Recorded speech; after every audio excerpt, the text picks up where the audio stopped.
Coming up next on The Health Hustle. A little over a year ago, I had an event when things were still kind of closed. And I had JP Sears and this guy Zuby. I don't know if you've heard of Zuby. Zuby's a sort of an outspoken rapper guy. He's been on Joe Rogan a couple times. He identified as a woman and set the woman's world deadlift record. Like, he just identified as a woman for the moment and then set the record. And it was just kind of like a goof. But right. Anyway, we had a couple hundred people in this center in Austin. And I didn't have my own center yet, right? I was always wanting to do it. So I was like, well, I don't need my own center. I'll just rent one. And so I found a place that was open that would allow us to come. And we had 220 people. And people told me it was the best night of their whole year, their entire year. This was last summer because a lot of them were stuck at home. They didn't have any connection. They didn't really have much interaction with people because they weren't as lucky as me to be maybe younger and have more of a social scene. They were just stuck at home. They didn't know that where are these people that believe in the same thing I do, that want to take health into their own hands, that believe in ancestral health and diets and lifestyle and, taking care of ourselves. And so they all got to come together into one place. And we had those two guys, which are kind of well known on social media, and some other guys. There's Dr. Kirk Parsley spoke there, who's like an ex-Navy SEAL, who's a doctor. He was also the doctor for the Navy SEALs. Great guy. He brought down the house. I thought he was going to break my microphone because he was just going to throw it on the ground because 220 people were on their feet shouting. It was like one of those churches where everyone's raising their hand and like go, just part of like in unison together with him just yelling in the mic, firing everyone up. It was an incredible, like still one of the best things that I've ever done in my whole life was this experience of bringing people together. 3 hours all in one room. The energy was insane. And people were talking about it for the rest of the year. Hey folks, and welcome to the Health Hustle of Austin, Texas. On the show, we break down the big ideas from your fellow health and fitness entrepreneurs in the Austin, Texas area about how they built their business and the lessons they learned along the way. I'm your host, Corey Hibben, and on this episode, I had a chance to sit down with my guy, Brian Sanders. Brian is nothing short of a true hustler and is dabbling in just about every aspect of health and wellness that you can imagine, which is why I was excited to bring him on the show. His biggest endeavor is his docu-series called Food Lies, which has been a 6-year project exploring the misinformation and scandals around the health and nutrition industry. He's the host of the top-ranked nutritional podcast show called Peak Human, where he brings on the brightest minds in the nutrition industry. He also has a product line that is called Nose to Tail, which is all about fresh, locally raised, nose-to-tail, and regenerative farming meats and products. And if that wasn't enough, he also recently opened the Sapiens Center, which is an ancestral health center and social club here in Austin, Texas. On this episode, we get into why you need to be obsessed with your work, the journey of creating a documentary, how to stay motivated for a 6-year film, changing the public perception of what a healthy diet is, ancestral living, building community, delayed gratification, his best mentorship advice, a rapid-fire question round, and so much more. If you haven't already, do me a huge favor and please subscribe and write us a review. This show is about helping health and fitness entrepreneurs to build a business that fits their lifestyle by giving us a review that helps other people find the show and join us on that journey. If you're looking for simple and actionable tips on how to market and grow your health business, click the link in the description and sign up for my 3 Tips Tuesday newsletter. 3 tips every Tuesday to help you keep those leads coming. Also, if you need help with building your website, I offer a free website audit that you can find at coreyhigh.com. Without further ado, let's go. Brian Sanders, welcome to the show. How you doing, man? Hey, Corey, how's it going? I'm good. What's a cow's favorite musical note? Cowbell? No, that's not a note. Oh, that's actually clever. That's an instrument. B flat? B flat? Yeah. Beef. Oh, okay. Wait, hold on. Some animal-based humor to start it up. I'm in. Yeah, you're the nose to tail guy. I figured I gotta throw a beef joke in there. I'm all about beef. I think about it all day, every day. I have dreams of beef. You have had a lot of experience on the podcast shows. I've listened to a number of your shows before, and I'm pretty dialed in on like everything you talk about and what you're about and what you're really passionate about. And so if anybody's listening to the show and they want to get really the nutritional side of things and the lifestyle things, they can definitely tap into your podcast show or a number of other podcast shows. Just look up Brian Sanders. But the thing I really want to dive into on this show is really about what you've built in terms of the businesses you've leaned into, some of the things that you've created, from Sapiens Tribe Tribe to the health store stuff to the podcast show that you're doing to Nose to Tail. You just dabble in so many things in the health and fitness space that I think it'd be good for people to know, like, how did this even begin? And so, like, if we can, what was maybe even just like the first business that got you into the health and fitness space? Yeah, some people would say I do too many things, and not in a good way. Not like I'm bragging, like I'm doing a lot of things. I'm suffering because I'm doing too many things, and each business may be suffering. So I don't necessarily think it's the best model. I've seen a lot more successful people double down on one thing and go hard, or even one product and go hard. So if you're looking for that advice, don't come to me because I have sort of a scattershot approach. But for me, it's about long-term and building something big and doing something I'm passionate about more than making a lot of money. So if anyone's interested in that, that's maybe what you can gain from my experience. Totally. But yes, from the beginning, I mean, my dad just was an entrepreneur. Like, I just saw him doing his own thing, and I just didn't think I could work a normal job. And I tried. I got a mechanical engineering degree from UCLA, and I worked in the engineering world a bit, and I worked in tech, and I taught myself to design apps and websites, and I worked for tech companies and did all that, and it just wasn't for me. So probably a lot of people listening are like more entrepreneurial, right? Go out on your own, figure it out. Totally. It happened around 30 years old. I started to not be able to eat whatever I wanted anymore, get the dad bod going. I had little issues with my body that I thought were normal, and then I changed my diet and everything cleared up. And it was amazing. And I lost 20 pounds of fat, and my body composition changed. My allergies went away. My chronic overuse injuries went away. My acid reflux went away. Knee pain went away. It was amazing, right? So that was when I first realized there's something there. But I still didn't know how to start a business around it. I wasn't necessarily looking to start a business around it. Also lost both my parents around that time. So that set me off on this journey of just really getting into the health stuff. And the first thing I did was start a website, really, that was just a landing page for my film, which is called Food Lies. So really, it wasn't until 6 years ago when I really decided to not go back to the corporate world, to not work for anyone else. 6 years ago, I built a website, foodlies.org. It's still there. It's pretty much unchanged, too.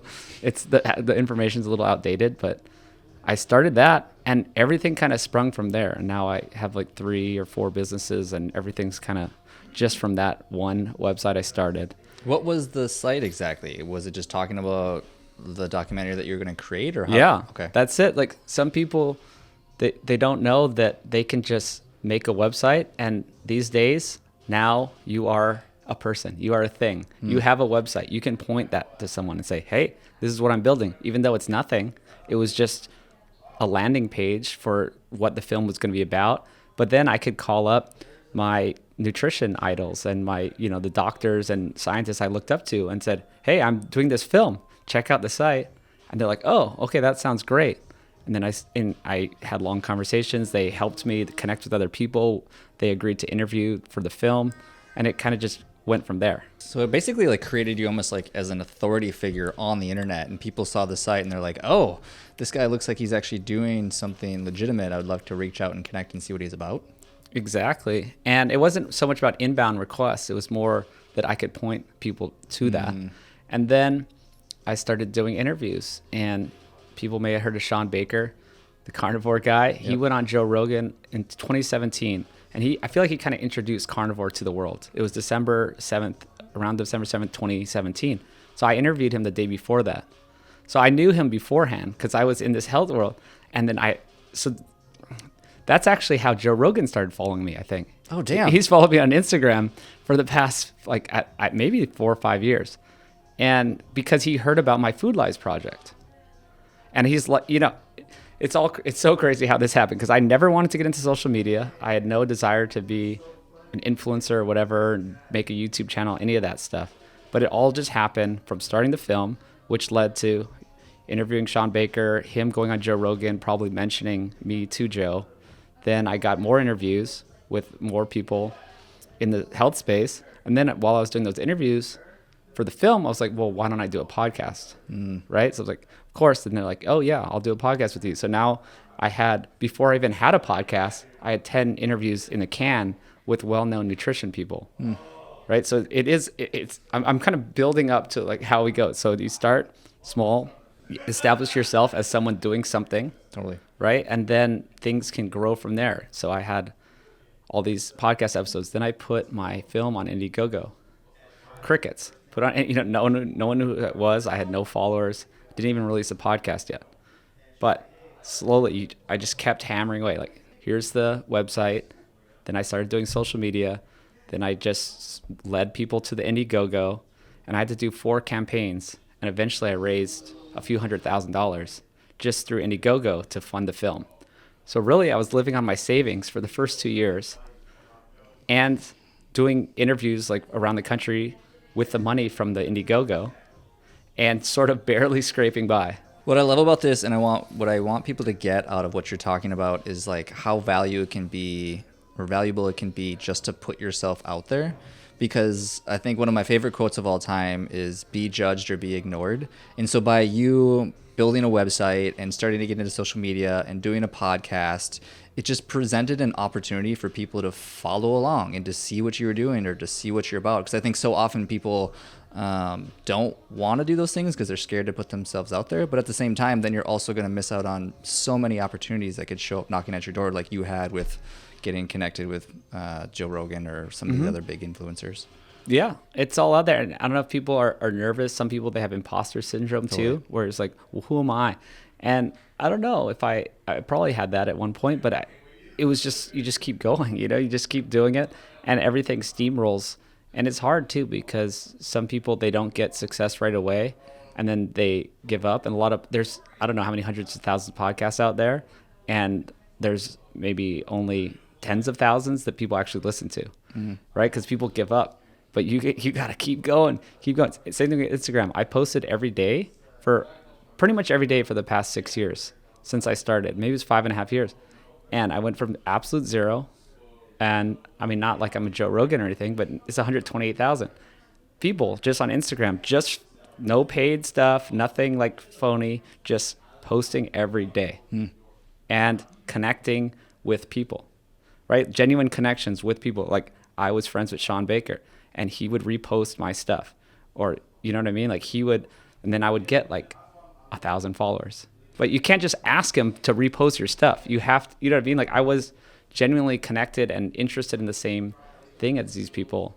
And that's, I think, what helps. What keeps you motivated? I mean, to be able to do something like that consistently for 6 years, there has to be some sort of driving force for you. Was it that experience with your parents, of losing your parents at that age, and just like you're very motivated by this health thing, or what is it for you? Well, that's definitely part of it. It was a passion of mine just in general for my own health. Part of it is people are always kind of more selfish. It's like, what's in it for me? And what's in it for me was to not fall the same fate as my parents. So it's all of that. And so it's parents, my personal health, me not wanting to work a regular job, me basically not giving myself any other options, right? Where I just said, I'm going off on my own, I'm doing this. And now that I'm out in the world and I have the Indiegogo and people have been donating to it, I can't fail. I can't stop doing it because I'm not going to let all these people down. So that's another thing too, is that I put myself out there. And so if I just never make the film, which people do comment on, why is it taking so long? But that's another story, how long it takes to actually make a good production. And I would be sort of looked down on as a failure. So I had to keep going. I like the money piece of it, and I think it's often an underestimated piece of getting people motivated, especially people who are earlier on in their business or their filmmaking journey or whatever it is that, just as an example, I was recently out on a trip in Tennessee with a group of guys, and I have this random like offshoot idea to start like a tea company for bros, for guys, because all the tea companies out there are like Zen and yoga and fruity and whatever, which is fine, but there's nothing for like guys. And I was like, what if I make a tea company for just like bros, just like guys? And then all of a sudden they started like investing in me, and they would like, they Venmo'd me money, or they like gave me like cash, and I was like, oh fuck, like now I'm committed. Now I literally have money and skin in the game, and so like I have to do something with this money that they just gave me, right? And so like I think there's a lot to be said of like, especially earlier on, is like just getting somebody to like give you money for something or raise funding, or like getting money in the game all of a sudden commits you to doing something. That's huge. And even talking about it, if you throw it out in the world, because, well, some people do have a lot of talk and then they never follow up. But I think if you do say it and announce it to people, like, this is what I'm doing, then you are more held accountable for that. Totally. Yeah, the social pressure of actually following through with what you're going to do. Mm-hmm. Okay, let's continue that journey. So started with this documentary series, which a side note too I want to hit on, which I want people to get out of that too, is that you kind of have this, what I call like a hub and spoke type model of like how you've kind of grown this thing. Of the hub is really this document series, right? About health and nutrition, which, side note, tangent, we don't have to get into this, but honestly, like, full disclosure, I really respect and appreciate how you're taking more of this like middle lane approach to something that's been so polarizing for so long. People love the like all or nothing mentality, and it works because it gets people riled up and it gets attention. You've taken more of a middle way approach, which I really respect and appreciate. But I feel like that's the hub of what you're doing, and then you've been able to kind of expand out into some other things. Can you talk about what some of those are? Yeah, carnivore is a good example of the extreme where everyone it got way more popular than I did who went down carnivore. Like, I was friends with Paul Saladino when he had like 1,000 followers, and then he just went hard into one thing. Yep. Got super popular. Yep. Got paid. All that. The middle road is never popular. But it's more accurate. It's more approachable to the masses. And I made this decision to, go more mainstream. Like, I want to change how people view food and health, and just starting a new like carnivore thing is not going to do that. Like, we have this avatar called Joe Cheeto. Joe Cheeto is, well, like an avatar, like who we're making the film for. Right. And Joe Cheeto is 45. He lives in Ohio. He's married with a couple kids. He's got a big belly, and he's eating Doritos and drinking Mountain Dew while he's watching Netflix. Right? And we want to get him to click on Food Lies, the 6-part series that hopefully is on Netflix next year. Right? So that's what the whole goal was. And in that mission, I guess you're talking about the spokes, is how else can we reach the mainstream, or how can we offer things that people want and need and that will help them. And that led to the too many things that I'm talking about. So one of those would be, well, Peak Human is the podcast. We never actually said the name.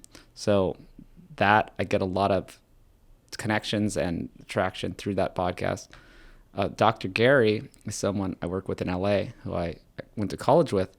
And so that's where Sapiens started. And he was doing this conventional health model and doing all that and struggling, and, as a young doctor starting his business. And I chipped away at him into this new health paradigm. And at first he was like, no, you're going to like raise your cholesterol if you eat all that meat, And we had all these arguments, and I got through to him, and he switched. He clicked over, did all the great research, talked to the great people, that stuff. And then we started working together. And he has a clinic in LA called Evolve Healthcare. And then I started kind of working there as a health coach and got to actually see patients. So that was another cool thing along the way. I mean, it's been 5.5 years. People ask, why is the film taking so long? For one, we're redoing interviews. We're making it better. We have more money now. I got a new director. But part of it was the learning process. And part of it was actually seeing patients and in a doctor setting. And I was sort of, working under doctor's supervision, but actually doing nutrition counseling and lifestyle counseling. And then you get to really understand what goes on, because a lot of people, either they have a certain clientele that just comes to them, or that, they're preaching to the converted kind of, or they just are reading textbooks, or they're just nutrition PhDs and they think they're better than everyone. And there's certain guys online that are like muscle bros that have nutrition PhDs. And I won't mention names, but I sort of have this long-standing argument with a certain guy. But we're actually going to we actually already had a podcast, and we're going to do a second one. So it's all good. But Lane Norton, he's fine. He's fine. But he's just like, this is what the research says. This is what my muscle bros say. You just have to like count your macros, count your calories, and that's it. Yeah. And, so a lot of people don't have that perspective of working with real people. And real people are Joe Cheetos. You know what I mean? Like, they are housewives that have grown up in a certain way of thinking and a certain diet, and they're not going to change, or they don't want to change. That was great with Dr. Gary. And then we developed a program, and we made a 12-week course on our philosophy, the Sapien framework and Sapien diet and lifestyle. And so that was one thing we built. I have a Sapien tribe. I'm not saying these are all wildly successful, but I mean, if you're going to ask what they were, we had the Sapien tribe. You have so many spokes off of what you've built from this documentary, from the connections that you've made and the people that have reached out to you and fundings that you've raised. And like, I just wanted to tap into some of those things that you've been able to grow off of the show. I think it's good, I guess, for people to try these things. You have to put on honest effort, or you probably will never work. But one version of that is a tribe, and have like a private group where, we have, people might know of Circle. It's a like private community, circle.so, I think it is. And it's just like a internal Facebook, like a private little Facebook, but it's not Facebook, right? It's the same type of thing. People can post, they can be a member, and they can connect with you individually and ask questions. It's kind of like more of a Patreon, right? A Patreon, but with a little more features. So we did that, and it worked, and we sold lifetime memberships, and there's a disc, you could get it monthly, or you can get the lifetime membership, and a lot of people opted in for the lifetime membership. It's like $250. Not that it's that much money, but it's still a lot for someone to shell out. But they got value from that, because we would do a Zoom call every month, or I would answer questions specifically, and it wasn't that much of my time, but it provided value, and we had extended show notes for the podcast for those people, or they got to see my workout. I have like this short 25-minute workout that I only do twice a week, and people are interested in that. You work out twice a week? Only twice a week for 25 minutes. You're shredded. I also play beach volleyball a lot, but I don't know. I mean, that's more cardio, but yeah. That's incredible. But I'm a skinnier guy, so it's easier to be leaner. But I work out at Auditorium Shore. It's over here, like that outdoor workout area. And some guy walking by today, he goes, you look like an anatomy figure. He's like, I can see. That's a good, yeah. I was like, thanks, man. Appreciate that. I think we have similar body types. Yeah. Yeah. It's more of like the gymnastics look, It's like, I like to do pull-ups. I like weighted pull-ups, weighted dips, just like simple stuff, squats, stuff like that. So I'm curious as you were talking about some of this stuff, as just knowing your upbringing of, you grew up in Hawaii, you have a mechanical engineering degree, and then now you're in this like world of health and fitness and wellness. And it's two questions. One is, do you wish you would have gone into a different profession after being a mechanical engineer? And two, do you feel like you're ever going to figure out this health and wellness side of things? Are you talking about, did I wish I didn't do mechanical engineering, or do I regret what I'm doing? I just feel like if you would have started earlier, maybe things would have been differently. Interesting. Right? If I started earlier, I may have been indoctrinated into the system thinking. That's true. Most doctors and nutritionists and all that, they just learn the standard paradigm, and it's so hard for them to unlearn it. And I noticed that a lot of people that I know in the health world are engineers, actually, or they kind of came from the side. So especially being an engineer, we look at the root cause, we look at like systems, and you don't really care what the book says or what someone says. You're like, well, why? Right. And then that you have to do that, like the food pyramid. It's like most people know it's bogus, but it's like, why did it? Like most people just accept it who are in the mainstream. Like the doctors are just, you're 7 to 11 servings of grains. The food pyramid says so. Right. And I'm like, well, why? That doesn't make sense. I looked up the nutrition of the nutrition facts. Even if you just look up nutrition facts, grains have terrible nutrition. It's empty calories, and meat and dairy and eggs have the most nutrition. And people are telling you not to eat these things. Right. It doesn't make any sense. As an engineer, it makes zero sense. If you're just a normal human, that probably should make no sense. The things with the most nutrients and the highest bioavailability are the ones they're telling you not to eat. And all the processed foods and all the breads and pastas and stuff that have huge funding and huge profit margins and all these other things going on with them are the ones they're telling you to eat. You gotta, it kind of wakes you up. So that's a really interesting perspective, in that you don't have to unlearn things that, you would have been indoctrinated with if you would have gone through a school system that taught those things. Although I do think also there's a degree of, I don't know if you fall in this camp. I know I definitely fall into this camp, which is why I also didn't do well working for somebody else, is that I'm pretty naturally disagreeable. And so like whenever a boss or a manager or somebody like tells me something, I do the same thing you do where I'm like, well, why? Like, unless you can really explain to me like the grassroots of like why we're doing something, I probably won't do it. Right. I question everything. Yeah. So let's get a little bit deeper into what you're doing now with Sapiens.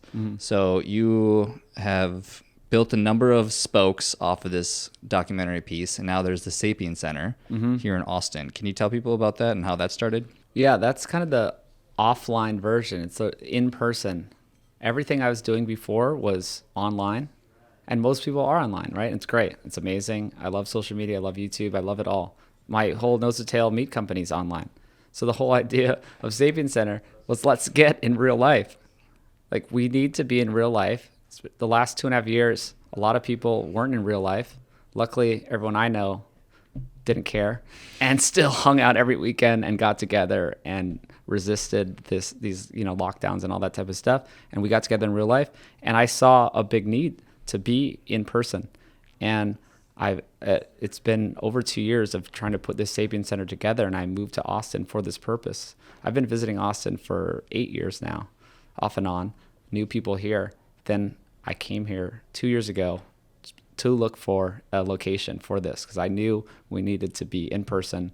It's kind of going back to our roots. I call my community Ancestral Health Community, right? This is anything based on ancestral principles. People may know, paleo diet is based on ancestral principles. Not to say that we need to only eat a paleo diet. Like, I try to look way beyond that. Like, let's look at everything, and then we can pick and choose from the best diets. So it's not, a lot of people just get stuck. They're like, oh, this is what I do, and it has a name, and I'm just there. And I'm saying, well, again, question, like, why? Why can't we eat dairy? Just because it wasn't supposedly around during the paleo period. Why can't we eat dairy? And everyone's like, oh, well, I eat dairy and I feel bad. Well, like, what dairy are you eating? You're getting like 1% milk from the grocery store. Like, this is not milk. Like, milk is raw from a pasture-raised cow from down the street. And that's what I drink now. And I feel good. And you can make yogurt. And it's fermented, and it's even better. And it's like pre-digested. And it has all the enzymes because it comes from raw milk. And there's so much more to it. And I like that you said down the street, just as a side note, because I think that you've also leaned into just being more local and connecting with other businesses, which is local to here. I actually watched a video before this interview with the people that you partner with for Nose to Tail, and they came out to the last event that you had this last weekend, and it was so cool to hear their story. And he had a great joke about like spending more time with cows and people, which I loved. But how has that played into so much of what you've built here in terms of the Nose to Tail and like being more local and getting the dairy from down the street? Like, has that played into your thought process of how you've built some of this?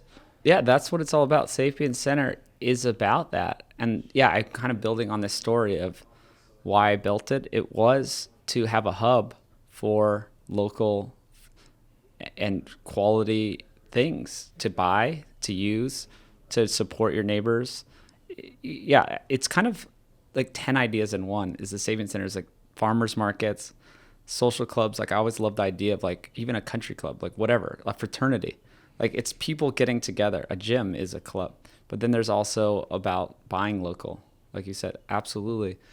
That's part of it. It's part of having events too, lectures, talks, spreading information. That was a huge part of it. Part of my story getting to Sapiens Center was a little over a year ago. I had an event when things were still kind of closed. And I had JP Sears and this guy Zuby. I don't know if you've heard of Zuby. Zuby's a sort of an outspoken rapper guy. He's been on Joe Rogan a couple times. He identified as a woman and set the woman's world deadlift record. Like, he just identified as a woman for the moment and then set the record. And it was just kind of like a goof. But right. He's kind of outspoken against all the stuff in the last 2.5 years. So is JP Sears. I don't know if you know, he's a comedian around Austin. Anyway, we had a couple hundred people in this center in Austin, and I didn't have my own center yet, right? I was always wanting to do it. So I was like, well, I don't need my own center. I'll just rent one. And so I found a place that was open that would allow us to come, and we had 220 people, and people told me it was the best night of their whole year. their entire year. This was last summer, because a lot of them were stuck at home. They didn't have any connection. They didn't really have much interaction with people, because they weren't as lucky as me to be maybe younger and have more of a social scene. They were just stuck at home. They didn't know that where are these people that believe in the same thing I do, that want to take health into their own hands, that believe in ancestral health and diets and lifestyle and, taking care of ourselves. And so they all got to come together into one place. And we had those two guys, which are kind of well known on social media, and some other guys. There's Dr. Kirk Parsley spoke there, who's like an ex-Navy SEAL, who's a doctor. He was also the doctor for the Navy SEALs. So great guy. He brought down the house.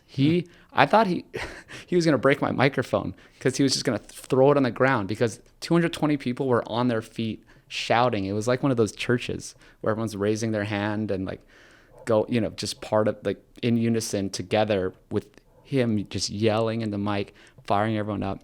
It was an incredible, like, still one of the best things that I've ever done in my whole life, was this experience of bringing people together, 3 hours all in one room. The energy was insane, and people were talking about it for the rest of the year. And so that was a huge game-changing moment for me too. It's like, this is what I want to do. I want to bring people together, like, in real life, is so necessary. The spark to Sapiens Center. Okay, I didn't know that story. I feel like you should have shared that story last weekend. Oh yeah, with the my little spiel. Yeah, with the group. That's awesome. I feel like I now understand why I've felt very just aligned with a lot of what you're doing, and enjoy spending time with you. Honestly, is like, I think we're both very passionate about that community piece of things and bringing together. I mean, it's the reason I do the podcast show specifically to people here in Austin. It's the reason I run a meetup group with other people in the similar sphere. It's just that piece of community and bringing people together, and what that can facilitate for people. And really, I feel like it's so funny how we can consume so much content, whether it's this podcast show or a YouTube show or whatever it is. I've always noticed that the real needle movers in people's lives is like when you get together with somebody and then you're talking about it, and then all of a sudden, like, you almost, I don't know why, but you have like more skin in the game. Things start to flip, things start to trigger, changes start to happen, like your life starts to improve, just like getting around those people. I swear, if there's like one life hack, it's like get around better people and better things happen.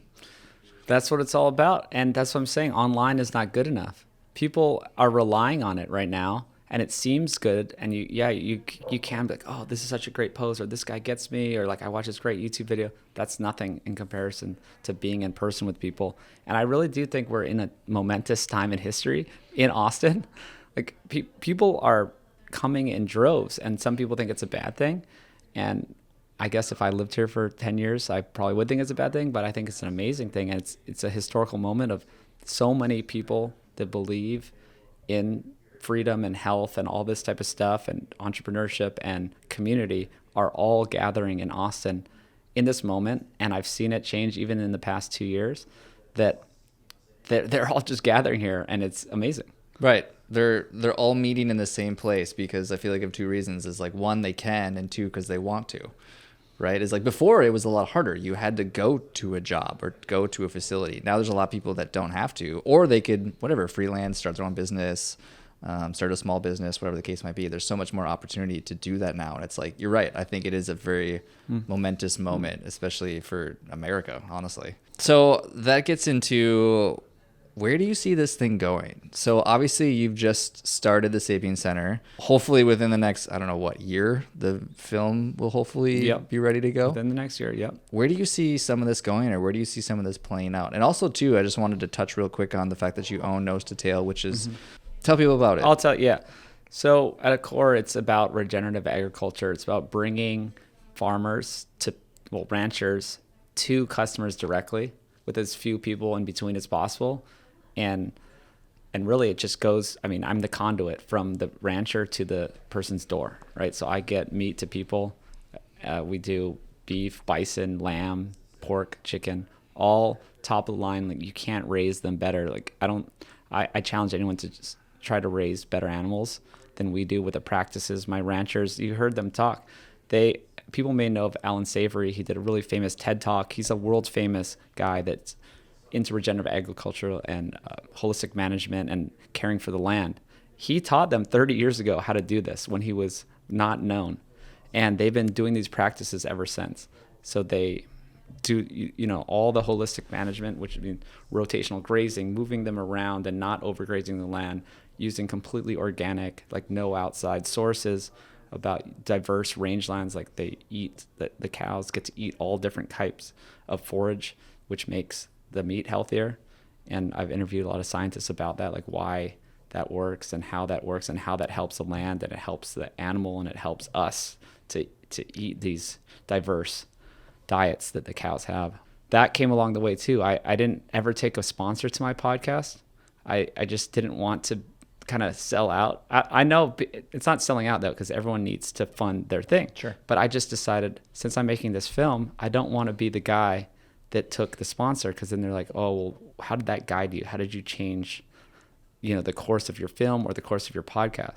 So far I've been able to stay completely independent, and I've only took money from individuals, and I still have not taken an advertiser. And so I just decided to be my own advertiser, and I just decided to create Nose to Tail. And it's been about 2.5 years, and I started sort of an MVP. It's like, how can I get this up as quick as possible, as easy as possible? Actually just tapping into someone else's operations so I don't have to build it from scratch. So that was a huge hack, because I didn't have a lot of money. I was just living on my savings, but I had the podcast, and I had the desire to do something, or more, I was forced to do something to make my own money or make my own sponsor instead of relying on someone else. So that's a whole story in itself. I started with just doing the meat stuff, and then I got to other products, like we do body care. So it's like it's nose to tail, right? Let's use the whole animal. Well, we use all the organs in the ground beef, for example. We put liver, heart, kidney, and spleen in the ground beef, because a lot of people don't like to eat the organs, but they're so nutritious. So that's a good way to eat them. We use the whole animal. You could sell the bones. You could sell bone marrow.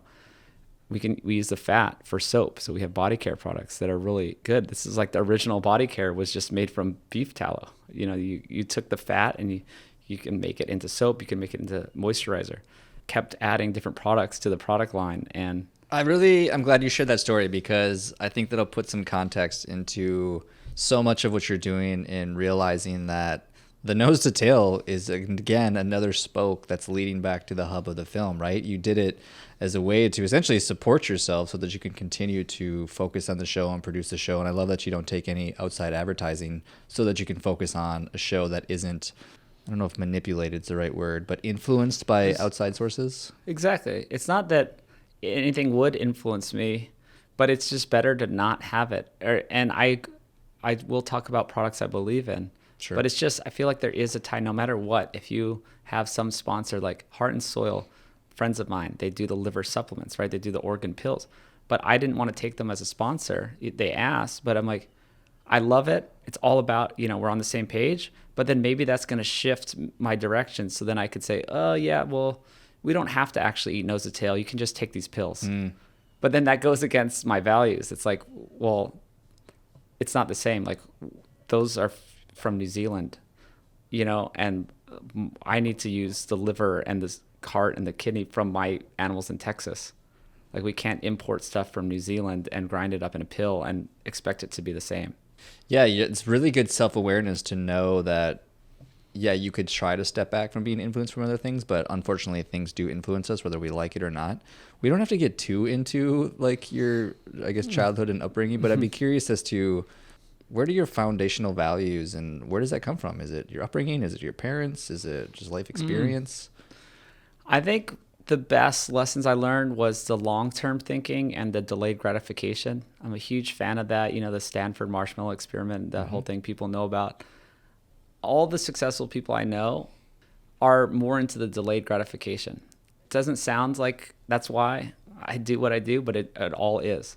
Well, I guess maybe it does sound like, because if I wanted the money quicker, I would taken the sponsor. But I'm always like, there's a bigger picture that I'm shooting for, and the money will come later. And I can build value in nose to tail. And every ad that I do for someone else is taking away from nose to tail. And even though I don't even make money on nose to tail, because I'm trying to self-fund it, and it's so hard, and there's so many pieces to it, I'm not making money. It's like but I see the value that it's creating, and it can be a giant thing later. And I don't know if maybe it was my parents. Both my parents were on their second marriage. So they kind of got married in college. My dad had kids in college. And then that whole thing burned out and didn't work. And then they had their second marriage when they were kind of more calm and they knew themselves more and they, I don't know, were more mature. And so that's why I've never been in a rush to get married.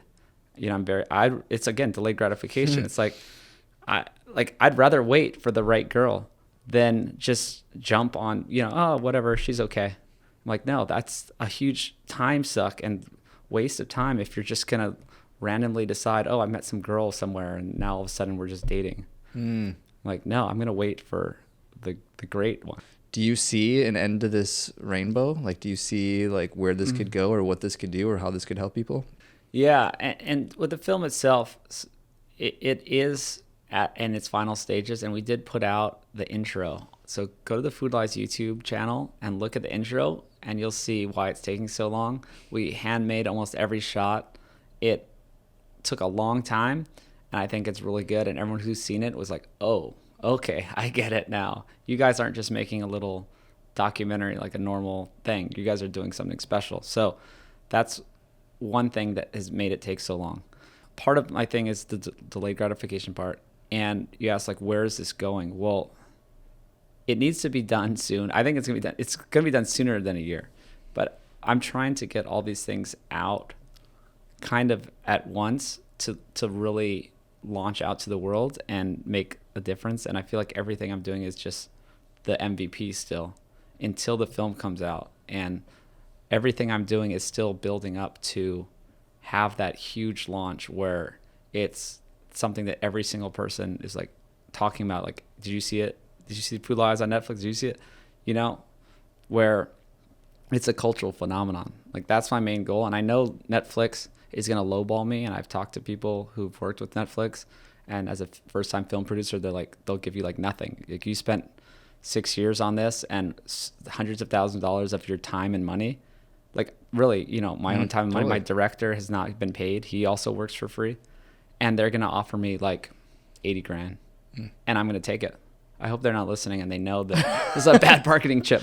But I'm going to take it because the whole point is just to get it out to the world. And then, of course, I am thinking about strategically that can benefit me in other ways. And I will have the long-term success from it, you know, with nose to tail, with everything that I'm doing, hopefully will combine into something successful for me, but also successful for other people in changing how they think about food. That's how I describe the film.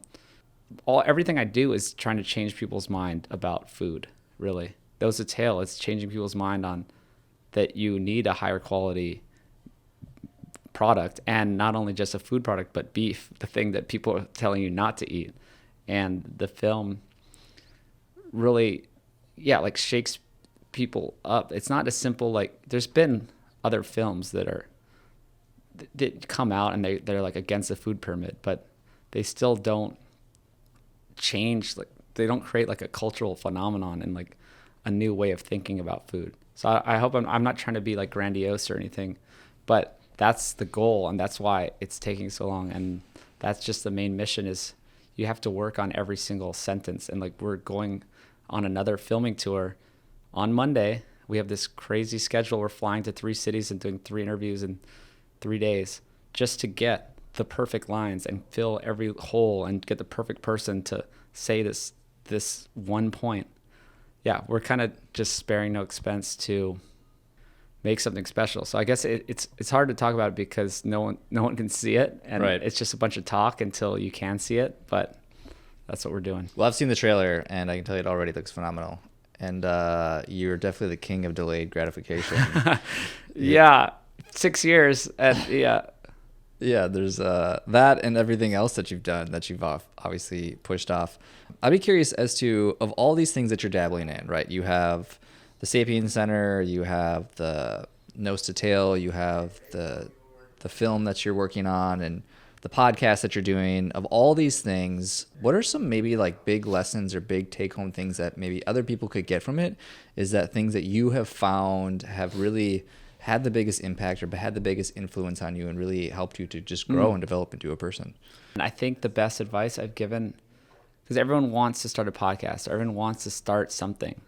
And it's not going to work unless there's two things that you are going to, you have to picture after 1 year of staying up till like 11 p.m. editing your own podcast, are you still going to be into it? Like, do you have a bigger driving force, right? Because there's a grind. I stayed up till 11 p.m. almost every Tuesday still working on my podcast just because I care about it that much. And a lot of people, they don't care about it that much. And also, so one is you have to be like, in a 1 year, if you're still grinding away, you have only, I don't know, 1,000 listeners. Maybe that's good. Maybe that's bad. Maybe you have 100 listeners. Will you still do it? Will you still stay up late? Will you still do it? And also, like, I think people need to have it be part of a bigger picture. You need to be almost like you don't have to, but this is what I think. Be a community organizer. Like, have a bigger mission. And for me, it was a film. So if I was just some random dude who just started a podcast, maybe no one would care. But since I was the guy that was trying to bring the community together around this film, then that made other people want to support me. And in that, I also made genuine connections, which I mentioned before, with other influencers. If you're just some random dude trying to make your own money, be like, oh, well, this is my brand, and I have this podcast, and just come on my show and just help me push my brand. People might not care about that. But if you find something that you can rally your community around, then people will care about you. And then you will have that bigger mission that will keep you going. So, yeah, someone was talking to me about, he wanted to do a outfitter company where they help people go on hunting trips and all that type of stuff and get them all together, like an Airbnb for hunting trips and all that. And he's like, how can I do the podcast? Like, well, you should do something bigger. You should have a separate mission of like, I'm going to have a resource that's like the best resource for donating money to conserving the land for hunting things. Something like, I was just making this up. I don't know if I'm even remembering it correctly. But if you have a bigger mission behind it that people will care about, then they'll be more willing to get behind you and share your work. And then you get to do something for yourself, but also something for the community. I love that. It goes right back to my original point about your hub and spoke, right? Is like you have this bigger thing that you're working towards, and all those things around it, you're motivated to do them because you have a bigger picture in mind. It's interesting because, like, I think the advice I often get, because I get that question a lot as well, people that like want to start a podcast, or I have a marketing agency, or they want to start a business or whatever it is. And I always try to come at it from the angle of like, there has to be some sort of obsession, right? And if you don't have an obsession, at least it has to start with some sort of interest, because like the things that we're interested in keep us interested to keep going, right? Your point too about staying up till 11 p.m. working on a podcast, I do the same damn thing because there's an obsession to it. Mm-hmm. Like I enjoy it to some weird messed up way, mm-hmm. right? Because I know the bigger mission that it's helping to promote, right?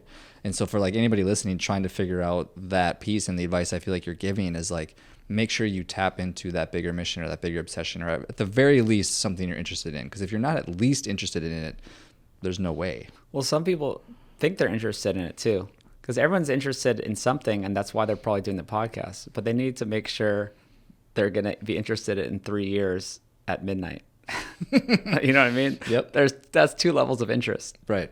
Yeah, that's why I like the word obsession, right? Yeah. I think the only reason I struggle with that word as well, though, is like I think most people, they're afraid to pick an obsession because they're afraid to commit to something for 3 years or 6 years in your case, or whatever the case might be. So I feel like it's just more graspable for a lot of people of like, oh yeah, I could do this for a while and then see what happens. I have a round of rapid fire questions for you. All right. You ready? Yeah. Best business advice. Be obsessed. Best marketing advice. Be genuine. Absolutely genuine. That is the only way to do it. It's never going to work. I can see through so many people who aren't genuine, and whether incoming or outgoing. Yeah. I like that. You're definitely a genuine guy. What's your favorite part about entrepreneurship? Not having a boss. Even though I'm going to work twice as hard, at least no one's telling me what to do. When are you most productive? Interesting. I don't think I'm a morning person. I get waves, and I try to hit my waves where maybe it could be mid-morning, then it could be 4 p.m. I don't know, and I have to ride it when I find it. Is that why you do an espresso drip? The slow drip. Yeah, I was talking about my slow caffeine drip. Yeah, it's so that I don't have a lull. Like I try to keep it. Yeah, I don't want a big spike. Like I don't just chug a coffee. I'll like slowly. It's another delayed gratification. It's like I have this slow drip where I'll have even energy throughout the day. I love the flavor of coffee so much that I struggle with that. It seems to go down a lot quicker just because I enjoy the flavor of it. But that's one. I'm pretty good about the delayed gratification thing too, but that's one where I'm probably not. Yeah. Who is your inspiration? Oh, I don't know. I don't think I've ever had like big mentors. Mark Sisson was a big inspiration of mine. People may know him from Primal Blueprint. That's the book I read 9 years ago when I first got started with my health journey. And he's 68 now. He's ripped. He's the healthiest guy ever. I played Ultimate Frisbee with him as part of the film. It was like one of those life goals, Some people want to smoke weed with Snoop Dogg. I chose play Ultimate Frisbee with Mark Sisson. Love that. But he also he started a big company too, sold it for $500 million. Yeah, it was a Primal Kitchen. That's what it was. Some of the General Mills or something like that. Kraft Heinz. Yeah. That stuff always kind of rubs me the wrong way. Because the other company that did that here local to Austin was Epic Bars. Mm-hmm. I was like, then you start to question the integrity of the product, right? Yeah. Then I'm like, well, are they still using the same meat and are they processing the same? And I don't know. Yeah, it's a hard one. He says that he does stay on board, and he's like, I'm going to make sure they don't. Okay, so he like advises. Like, yeah, that's huge. Yeah, that's cool then. I like that. Tell me one secret about you or something that most people don't know about you. I grew up in Hawaii. I just love to jump off cliffs. I love to do backflips off cliffs. Love to play beach volleyball. I played flag football. I played football more days of my life than I've done most things. Wow, okay. Yeah. How old were you when you got out of Hawaii? 18. I went to UCLA at 18. So I was born and raised. My mom was born and raised there. Still go back every Christmas for 3 weeks. Hawaii's great. What would you change about yourself? I would not do the scatter shot. I'm a bit scattershot, like I said before. I do too many things at once. I think I'd change if I could be more focused on one thing. I think I'd be more productive. Even throughout the day, I probably work on things very scatterbrained. But I say it works for me, but maybe it doesn't work for me. And I just don't know it.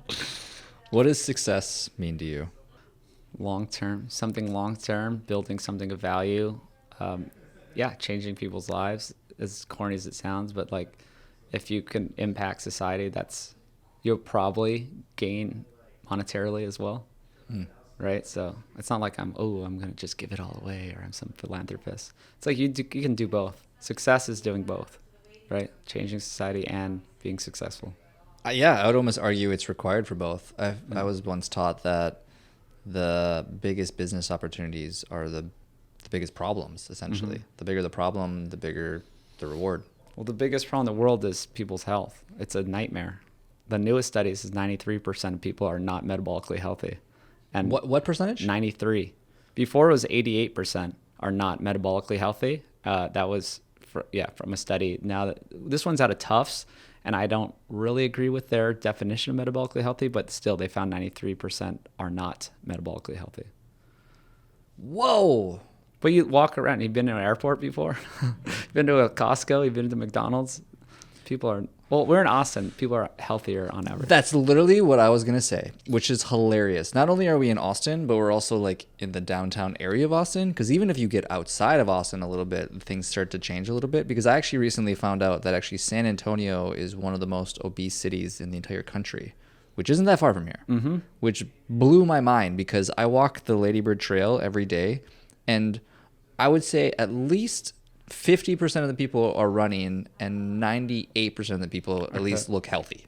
Well, if you're looking at the Ladybird Trail, that's probably the healthiest spot in America.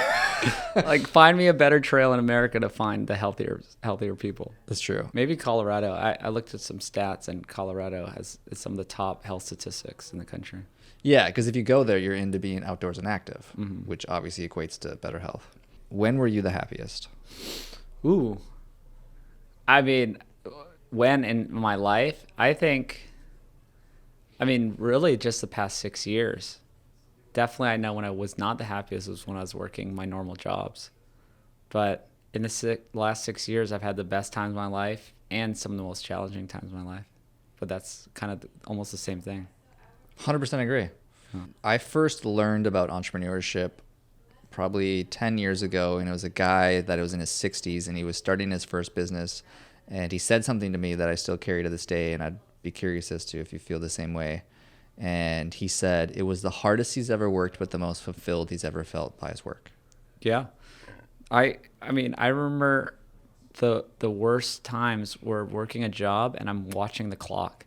And the worst times when I had nothing to do, actually. I remember these engineering jobs and I didn't really have a task for like 3 hours. I kind of like finished something and that was the worst part, just not doing anything. And then if you're doing something, if you're being productive, like you feel value from being productive, and at least a day would fly by, even if you're stressed. But like doing nothing, that felt terrible to me. Isn't that fascinating how we assume that not doing anything is like what we want, and then when we get it, we're like, this is miserable. This is miserable. Only, I mean, in short doses, yes. If you work for 4 months and then you finally get a vacation, Sure. Great. Sure. Yeah. 2 days on the beach, amazing. After a week of that, you're like, I gotta get out of here. Gotta do something. So interesting how we're just so oddly wired like that. I heard a comedian, which comedians typically I don't feel like have the most philosophical advice, but he said something to me that I thought was just wonderful. And he said somebody asked him, they're like, what do you think the meaning of life is? And he goes, enjoying the passing of time. And I just thought that was really good. I feel like whether it's pursuing this film that you're making or improving your body or improving your relationships or like whatever it is like really what it comes down to is just like figuring out how to enjoy the passing of time, whether it's the process of building this or it is sitting on the beach or whatever the case might be, is like just enjoying the passing of time. I just thought that was really good. The meaning of, well, that's all life is, I guess. Yeah. Yeah, that's all we have is a moment of time here. Love that. Yeah. Favorite part about Austin? The community that has popped up around these parts, around the Sapiens Center, like it's unbelievable. It's unbelievable. And that's what everyone's coming up to me like, this is amazing. How are all these great people in one place? This is unbelievable. It's a beautiful thing, man. I totally agree.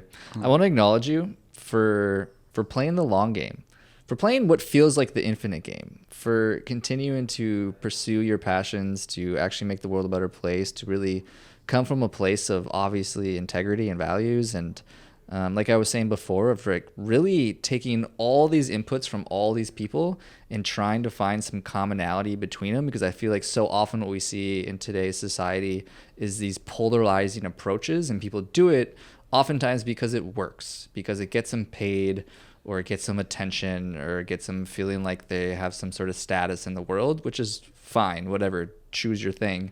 But I really honestly value the fact that you've like taken all these inputs and trying to find just common grounds between them and looking at more of like what are the things that are actually working, especially in the health and nutrition wellness side of things. I just really want to acknowledge you for that. I think that's great. Well, thank you for that. Yeah. I have one final question. Before I ask that question though, where can people find you? Where can people find out more about you? Obviously, you have the Sapiens Center, which I highly recommend anybody check out. But where else can people find you? Food Lies is the easiest way. Just search for Food Lies on any platform, and I'm probably there. And you can find other stuff from there, like links to Nose to Tail and Sapiens Center and all that. Podcast show. Peak Human. Yep. Peak Human. Man, yeah. I love doing the podcast. It got up to #1 in nutrition recently. And Congrats. I try to go for quality over quantity. So check them out. So we're talking to other business entrepreneurial minded people here. And if you were to start over from ground zero, whether it's the film, whether it's the health coaching thing, whether it's the Sapiens Center, I'll let you kind of choose which avenue you want to take from this one. But what's maybe the best piece of advice you could give to somebody that's starting their business or wanted to start their business or wanted to build something similar to what you've built? You got to take action. You got to just put something out online, put something out. That's what we were talking about before. I see so many people that they plan and they plan. I've seen people that like planning a podcast for a year. I'm like, well, when's the podcast coming out? They're like, oh no, but I got to get the logo. I got to just do it. Like no one cares about the logo. I mean, it's going to matter soon enough. I mean, get a good logo, but you don't need the good logo from day one. You just need to do it. So I don't know if that's sort of trite advice of just Nike, just do it. No, I literally just gave that same advice to a kid that called me today asking about whatever mentorship and advice. And I was like, man, you just need to start taking steps forward. Put something out there. It doesn't have to be good. Yeah, I do a lot of stuff where it's like 80% effort, but it's done 80% faster, and it's just out there. It's like, yeah, I mean, it wasn't the best email, but it's out. Or it wasn't the best website.